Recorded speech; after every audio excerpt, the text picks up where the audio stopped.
और अब हमले की सीधी तस्वीरें भी सामने आई हैं। अलीगढ़ में समाजवादी पार्टी के राज्यसभा सांसद रामजी लाल सुमन के काफिले पर हमला हुआ है। साफ तौर से देख सकते हैं कि हाईवे पर पहले से मौजूद लोग न सिर्फ काले झंडे दिखा रहे थे, काला झंडा दिखाना तो लोकतांत्रिक विरोध हो भी सकता है, लेकिन जिस तरह से पहले से वहां पर टायर इकट्ठे करके रखे गए थे और इन टायरों को सीधे गाड़ियों पर फेंका जा रहा था, गाड़ियों के सामने आकर, गाड़ियों के साइड में जाकर लगातार इन टायरों को फेंका जा रहा था। आप सीधे तस्वीरों में खुद देख सकते हैं, वीडियो भी सामने आया है। करणी सेना के कार्यकर्ताओं ने लोधा थाना इलाके के खेरेश्वर चौराहा हाईवे के पास की एक घटना बताई जा रही है, जहां पर करणी सेना के इन कार्यकर्ताओं ने रामजी लाल सुमन के खिलाफ नारेबाजी करते हुए उनके काफिले पर तेज रफ्तार से निकलती हुई गाड़ियों पर टायर फेंके हैं और इस अफरा तफरी में ही आगे जाकर के ये गाड़ियां आपस में टकराई।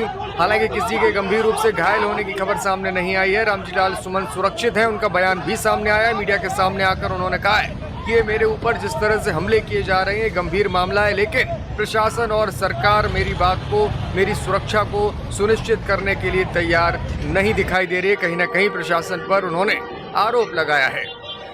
अक्सर बड़े नेताओं का विरोध करते हुए आपने देखा होगा कि लोग काले झंडे फहराते हैं, हाथों में काले पट्टियां बांधते हैं, लेकिन यहाँ तो करणी सेना ने हद ही कर दी। ये सीधा हमला और जानलेवा हमला इसे क्यों ना कहा जाए, ये सवाल भी समाजवादी पार्टी के कार्यकर्ता और नेता उठा रहे हैं कि आखिर चलते हुए वाहनों पर, चलती हुई गाड़ियों पर टायर फेंक करके जो हमला किया गया है, इसे कैसा विरोध माना जाए। ये तो सीधे तौर पर जानलेवा हमला है, ऐसा कहा जा रहा है सपा की ओर से। बहरहाल करणी सेना की ओर से कोई बयान सामने नहीं आया है, लेकिन जिस तरह से नारेबाजी की जा रही थी सड़क पर, और चूंकि पास में ही पुलिस चौकी भी थी, लेकिन इन कार्यकर्ताओं को न तो रोका गया और न ही इन्हें हमला करने के बाद इन पर कोई कार्रवाई अब तक हुई है। हालांकि सीधी तस्वीरें सामने आई हैं और इस वीडियो में निश्चित तौर पर तमाम उन कार्यकर्ताओं की तस्वीरें रिकॉर्ड हो गई हैं, जिससे नजर आ रहा है कि कौन कौन वो लोग थे जो हाईवे पर खुलेआम वाहनों पर हमला कर रहे थे और कानून अपने हाथ में ले रहे थे। चलिए सुनते हैं क्या कुछ रामजी लाल सुमन ने इस हमले के बाद कहा है।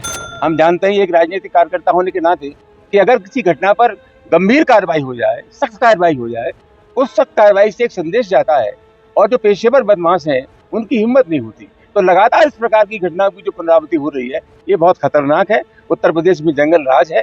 हम समाजवादी पार्टी के कार्यकर्ता हैं, हम ये मान के चलते हैं कि उत्तर प्रदेश की स्थिति बद से बदतर है।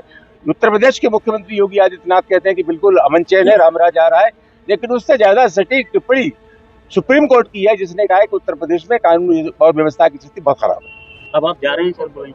मजबूरी है, क्या करें बताइए, जाने नहीं दे रहे हैं। हमको जबरिया रोक रखा है। हमने कहा यहाँ तो तलवार नहीं चल रही है, हम तो गांधी और लोहिया जयप्रकाश को अपना आदर्श मानते हैं, शांति के साथ जाएंगे। इसके बाद भी हमें वहाँ नहीं जाने दे रहा है। और हमको कहीं ये लगता है कि सही मानों में जो हकीकत है वो सामने ना आ जाए, इसलिए जानबूझ करके हमें रोका जा रहा है।